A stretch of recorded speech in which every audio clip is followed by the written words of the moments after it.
दोस्तों इस बार 9th और 11th क्लास के फाइनल रिजल्ट ने सबकी हालत ख़राब कर दी। स्टूडेंट की हालत ख़राब, पेरेंट्स की हालत ख़राब, टीचर्स की हालत ख़राब, स्कूलों की भी हालत ख़राब और एजुकेशन डिपार्टमेंट की भी हालत ख़राब हो रखी है। सबकी नींद उड़ी हुई है। ऐसा क्या हुआ इस बार जो कि बड़ी संख्या में 9th और 11th क्लास के बच्चे फेल हो गए। बहुत सारे बच्चों के कंपार्टमेंट आया।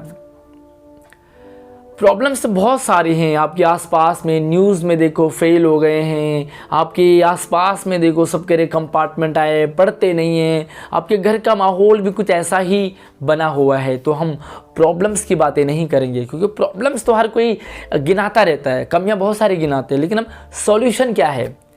अब आपके लिए सबसे बेस्ट ऑप्शन क्या है अगर आप फेल हो गए हैं तो, अगर आपके कंपार्टमेंट आए हैं तो आपको क्या करना चाहिए ताकि आप पास हो जाए।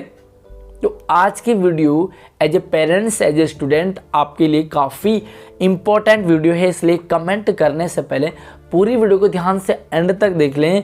आपको काफ़ी कुछ इस वीडियो से क्लियर होने वाला है। स्वागत है आप सभी का एक नई वीडियो में। मैं हूं आपके साथ आशीष सर। आगे बढ़ने से पहले आपको इस वीडियो को लाइक का भले बाद में कर लेना, लेकिन ज़्यादा से ज़्यादा शेयरिंग करें ताकि हर एक पेरेंट्स और स्टूडेंट्स तक ये वीडियो पहुंच जाना चाहिए। देखिए कंपार्टमेंट आया है, हम ये नहीं कहेंगे क्यों आया, क्योंकि इस बार की कुछ पॉलिसी भी ऐसी थी और इस बार कह सकते हैं कि जो पास करने का एक पास प्रमोशन पॉलिसी थी उसमें भी कुछ इस तरीके की पॉइंट्स थी जिसके कारण रिजल्ट में इतना बड़ा चेंजेस हमें देखने को मिला। अब हमारे पास दो ऑप्शन हैं। पहला ऑप्शन तो यही है कि आप फेल हो गए हैं तो दोबारा पढ़ लीजिए, सेम क्लास में आप दोबारा पढ़ लेंगे और दोबारा आप एक साल फिर से चलेंगे आगे और फिर से एक साल का वेट करेंगे और आप जो भी अपने एग्ज़ाम देंगे।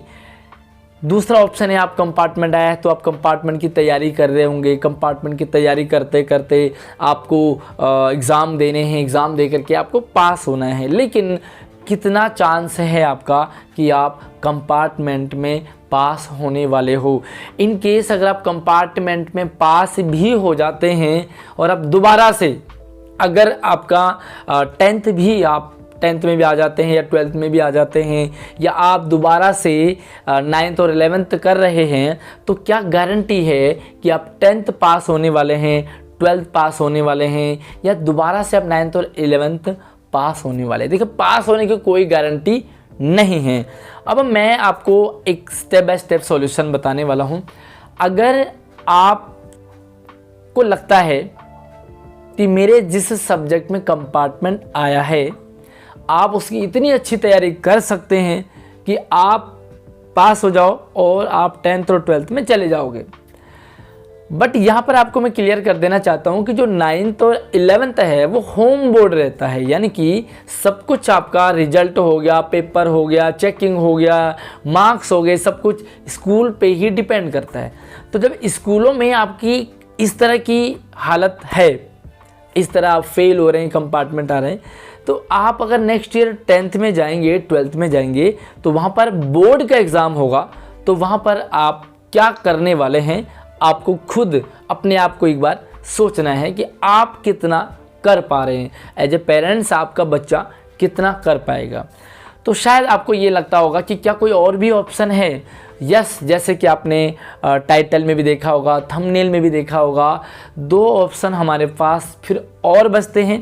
पहला है हमारे पास NIOS और दूसरा है पत्राचार। ये दो ऐसे तरीके हैं जिससे हम अपनी 10th और अपनी 12th को ईजीली कर सकते हैं, पास कर सकते हैं। यहाँ पर हम बात करेंगे दोनों चीज़ों की। देखिए आपके पास दोनों ऑप्शन हैं, बट आपको पता तो होना चाहिए ना कि NIOS क्या है, पत्राचार क्या है।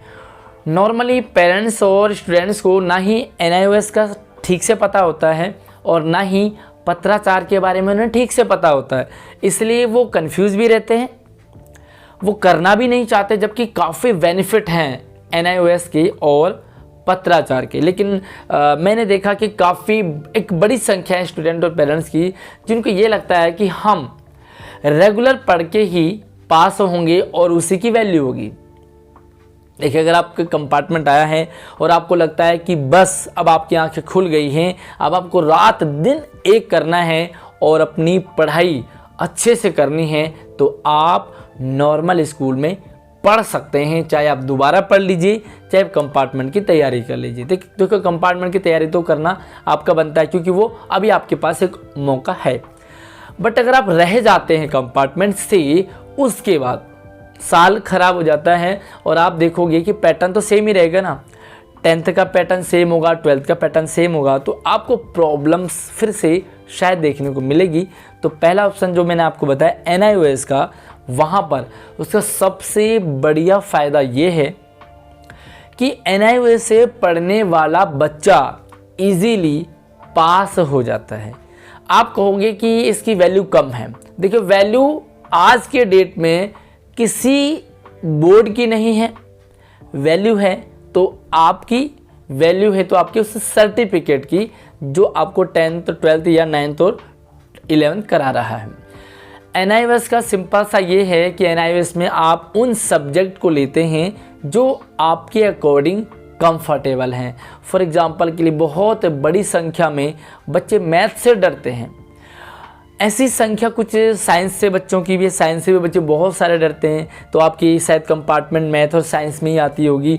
अब आप मैथ और साइंस में आपके 2 नंबर, 4 नंबर, 10 नंबर, 20 नंबर आ रहे हैं, लेकिन क्या करेंगे आप? नॉर्मल पढ़ने के बाद भी अगर आपके 10-20 नंबर आ रहे हैं तो फ़ायदा क्या है आपका? ऐसे में आपके पास एक ऑप्शन जो NIOS है, उसमें आप अपने मनपसंद के सब्जेक्ट चूज़ कर सकते हैं। पहली बात तो आपको ये है, आपको जो सब्जेक्ट लगता है, आपको लगता है कि मुझे मैथ नहीं पढ़नी है क्योंकि मैथ से आप बार बार फेल हो रहे हैं, तो क्या आप अपनी पढ़ाई छोड़ देंगे? तो आप जो हैं NIOS में मैथ नहीं लेंगे, आप साइंस नहीं लेंगे। दूसरा है पत्राचार। देखिए, पत्राचार और CBSE में इतना फ़र्क है, पत्राचार और NIOS में, कि जो NIOS है वो ओपन बोर्ड है, ये ऑल इंडिया में चलता है, और जो पत्राचार है वो CBSE के अंडर में आता है। तो बाकी आपको अगर NIOS के बारे में सेपरेट जानना है तो मुझे कमेंट कर दीजिए। अगर आपको पत्राचार के बारे में सेपरेट पूरी जानकारी चाहिए तो आप कमेंट कर दीजिए। जिसके ज़्यादा कमेंट्स होंगे मैं उस पर सेपरेट वीडियो आपके लिए बना लूँगा। अगर आपको दोनों के जानना है, पत्राचार की भी जानना है और आपको NIOS का भी जानना है, तो आप कमेंट कर दीजिए। जिसकी जितनी ज़्यादा डिमांड होगी मैं उस पर सेपरेट वीडियो बना लूँगा, ताकि आपको एक अच्छे से समझ आपकी बन पाए। लेकिन मैं फिर से कहना चाहूँगा कि वैल्यू सबकी सेम रहती है। आपको अगर पास ही नहीं हो पा रहे और कम नंबर से अगर आप पास हो रहे हैं, तो बताइए CBSE का भी क्या फ़ायदा, जब आपकी मार्क्स मात्र 30-40% आ रहे हैं। इससे बेटर है कि आप NIOS ज्वाइन कीजिए, आप पत्राचार ज्वाइन कीजिए और अपनी जो पढ़ाई है उसे कंटिन्यू जारी रखिए। बाकी कुछ और डाउट हो तो आप WhatsApp से हमसे जुड़ सकते हैं, Instagram से जुड़ सकते हैं, नीचे लिंक आपको दे रखा है, उस पर आप हमसे जुड़ सकते हैं। बाकी वीडियो को लाइक करके शेयरिंग कर दो, चैनल को सब्सक्राइब जरूर कर लेना, ताकि इन फ्यूचर भी आपके साथ हम सारी अपडेट लगातार शेयर करते रहेंगे। जय हिंद।